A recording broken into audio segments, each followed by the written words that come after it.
മൂട്ടയും കൊതുകും വളരെ പഴയ ഒരു കഥയാണ്. ഒരിക്കൽ ഒരിടത്ത് ഒരു മൂട്ടയുണ്ടായിരുന്നു. അത് മനുഷ്യരുടെ ചോര കുടിച്ചാണ് ജീവിച്ചിരുന്നത്. അതിന് മൂർച്ചയുള്ള 2 കൊമ്പുകളും 6 കാലുകളും ഉണ്ടായിരുന്നു. ആ മൂട്ട തൻ്റെ കുടുംബത്തിൻ്റെ കൂടെ ഒരു വലിയ ഭംഗിയുള്ള കട്ടിലിലെ പട്ടുമെത്തയിലാണ് താമസിച്ചിരുന്നത്. ആ കട്ടിൽ ഒരു രാജാവിൻ്റേതായിരുന്നു. രാജാവ് നല്ല ഉറക്കത്തിൽ അമർന്നാൽ മൂട്ടയും കുടുംബവും അദ്ദേഹത്തിൻ്റെ ചോര കുടിച്ച് വിശപ്പടക്കുമായിരുന്നു. ഒരു ദിവസം ഒരു കൊതുക് ആ മുറിയിലേക്കെത്തി. അത് രാജാവിൻ്റെ കിടക്ക കണ്ടു. ആ കിടക്കയിൽ ഇരുന്നു കൊണ്ട് കൊതുക് ഇങ്ങനെ പറഞ്ഞു: ആഹാ, എത്ര പതുപതുത്തതും സുഗന്ധമുള്ളതുമായ മെത്തയാ. മൂട്ട കൊതുകിന്റെ വാക്കുകൾ കേട്ടു. മൂട്ട പുറത്തു വന്നു. അവൻ കൊതുകിനോട് ഇങ്ങനെ ചോദിച്ചു: നീ ആരാണ്? എവിടെ നിന്നാണ് നീ വരുന്നത്? ഇത് രാജാവിന്റെ കിടക്കയാണെന്ന് നിനക്കറിയില്ലേ? ഇവിടെ ഇരിക്കാൻ പാടില്ല. വേഗം നീ ഇവിടെ നിന്നും പോകണം. എന്ത്? അതിഥികളോട് താങ്കൾ ഇങ്ങനെയാണോ പെരുമാറുന്നത്? ഞാനൊരു സഞ്ചാരിയാണ്. എൻ്റെ യാത്രക്കിടയിൽ ഞാൻ ഒരുപാട് പേരുടെ രക്തം കുടിച്ചിട്ടുമുണ്ട്. പക്ഷേ ഇതുവരെ ഒരു രാജാവിൻ്റെ രക്തം ഞാൻ കുടിച്ചിട്ടില്ല. അത് വളരെ സ്വാദുള്ളതാണെന്ന് എനിക്ക് തോന്നുന്നു. എന്നെ താങ്കളുടെ അതിഥിയായി കണക്കാക്കി രാജാവിന്റെ രക്തം കുടിക്കാൻ അവസരം നൽകണം. രാജാവിന്റെ രക്തത്തിന്റെ സ്വാദ് എന്താണെന്ന് ഞാനൊന്ന് അറിയട്ടെ. ഇല്ല, അത് ശരിയാവില്ല. ആ രക്തം ഞങ്ങൾക്ക് മാത്രം അവകാശപ്പെട്ടതാണ്. അത് ഞങ്ങൾ മറ്റാർക്കും കൊടുക്കാറില്ല. എന്തുകൊണ്ട് നിങ്ങൾ കൊടുക്കാറില്ല? അതായത് നീ രാജാവിനെ കടിച്ചാൽ അദ്ദേഹത്തിന് വേദനിക്കും. അദ്ദേഹം ഉറക്കത്തിൽ നിന്ന് ഉണരും. എന്നിട്ട് ഞങ്ങളെയെല്ലാം കൊല്ലും. അതുകൊണ്ട് ദയവായി നീ ഇവിടെ നിന്ന് പോകൂ. ഞാൻ പറയുന്നത് അനുസരിക്കുന്നതാണ് നിനക്ക് നല്ലത്. എന്നാൽ കൊതുക് അവിടെ നിന്ന് പോകാൻ തയ്യാറായില്ല. അത് മൂട്ടയുടെ കാലിൽ വീണ് കേണപേക്ഷിക്കാൻ തുടങ്ങി. ദയവ് ചെയ്ത് ഈ ഒരു രാത്രി മാത്രമെങ്കിലും ഇവിടെ കഴിയാൻ എന്നെ നിങ്ങൾ അനുവദിക്കണം. ഒരു രാത്രി മാത്രം. ഞാനും രാജാവിന്റെ രക്തത്തിന്റെ രുചി എന്താണെന്ന് ഒരു ദിവസമെങ്കിലും അറിഞ്ഞുകൊള്ളട്ടെ. മൂട്ടയുടെ മനസ്സലിഞ്ഞു. അത് പറഞ്ഞു: രാജാവിന്റെ രക്തം സ്വാദുള്ളതാണെന്നുള്ള കാര്യം സത്യമാണ്.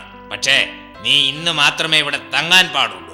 നാളെ പ്രഭാതത്തിൽ തന്നെ നീ ഇവിടെ നിന്നും പോയിക്കൊള്ളണം. കൊതുകിന് വളരെ സന്തോഷമായി. മൂട്ട ഗൗരവത്തോട് ഇങ്ങനെ പറഞ്ഞു: പക്ഷേ നീ ഒരു കാര്യം വളരെ ശ്രദ്ധിക്കണം. തെറ്റായ സമയത്തോ തെറ്റായ സ്ഥലത്തോ വെച്ച് നീ രാജാവിനെ കടിക്കാൻ പാടുള്ളതല്ല. ശരി, സമ്മതിച്ചിരിക്കുന്നു. എങ്കിൽ ദയവായി അങ്ങ് എനിക്ക് പറഞ്ഞു തരൂ. ഞാൻ രാജാവിൻ്റെ ചോര കുടിക്കേണ്ടത് എപ്പോഴാണെന്നും എവിടെ വെച്ചാണെന്നും ഒക്കെ അതുപോലെ തന്നെ ഞാൻ ചെയ്തു കൊള്ളാം. മഹാരാജാവ് മദ്യം കഴിച്ചതിന് ശേഷം ഭക്ഷണം കഴിക്കും. അതിനുശേഷം അദ്ദേഹം ഗാഠനിദ്രയിലാവും. അപ്പോഴാണ് ചോര കുടിക്കാൻ പറ്റിയ സമയം. മനസ്സിലായോ നിനക്ക്? മനസ്സിലായി. വളരെ നല്ലത്. ഇനി എവിടെ നിന്നാണ് ഞാൻ ചോര കുടിക്കേണ്ടതെന്ന് കൂടി പറയൂ. രാജാവിന്റെ കാലിൽ നിന്ന്.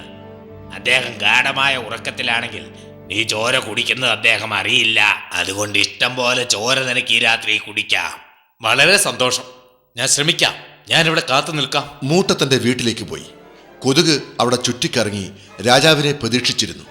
രാജാവ് കിടക്കയിൽ വന്ന് കിടന്നപ്പോൾ കൊതുക് വളരെയധികം സന്തോഷവാനായി. അവൻ സന്തോഷത്തോടെ രാജാവിൻ്റെ അടുത്തെത്തി. ഹായ്, എനിക്കിപ്പോൾ തന്നെ രാജാവിന്റെ രക്തത്തിന്റെ സ്വാദറിയാം. അതിന് എന്തുമാത്രം മധുരം ഉണ്ടാവും. ഹായ്, കൊതിയാവുന്നു. അവൻ മൂട്ട രക്തം കുടിക്കുന്ന സമയത്തെക്കുറിച്ചും കുടിക്കേണ്ട സ്ഥലത്തെക്കുറിച്ചും പറഞ്ഞു കൊടുത്തത് മറന്നിരുന്നു. രാജാവിന് അപ്പോൾ ഉറക്കം വരാൻ തുടങ്ങിയിട്ടേ ഉണ്ടായിരുന്നുള്ളൂ. ആ സമയത്ത് കൊതുക് അദ്ദേഹത്തിന്റെ കഴുത്തിൽ കടിച്ചു. രാജാവ് ഞെട്ടി ഉണർന്ന് എഴുന്നേറ്റിരുന്നു. അദ്ദേഹത്തിന് വളരെയധികം ദേഷ്യം വന്നു. അദ്ദേഹം ഉറക്ക വേലക്കാരെ വിളിച്ചു: ആരെവിടെ? വേഗം വരൂ. എന്നെ ഏതോ ഒരു പ്രാണി കടിച്ചിരിക്കുന്നു. നമ്മുടെ ഉറക്കം നശിപ്പിച്ചു. എത്രയും വേഗം ഈ കിടക്ക കുടഞ്ഞു വിരിക്കുക. അതിൽ ആ പ്രാണി ഉണ്ടെങ്കിൽ അതിനെ കൊല്ലുക. രാജാവിന്റെ വേലക്കാർ കിടക്ക നല്ലവണ്ണം വൃത്തിയാക്കി.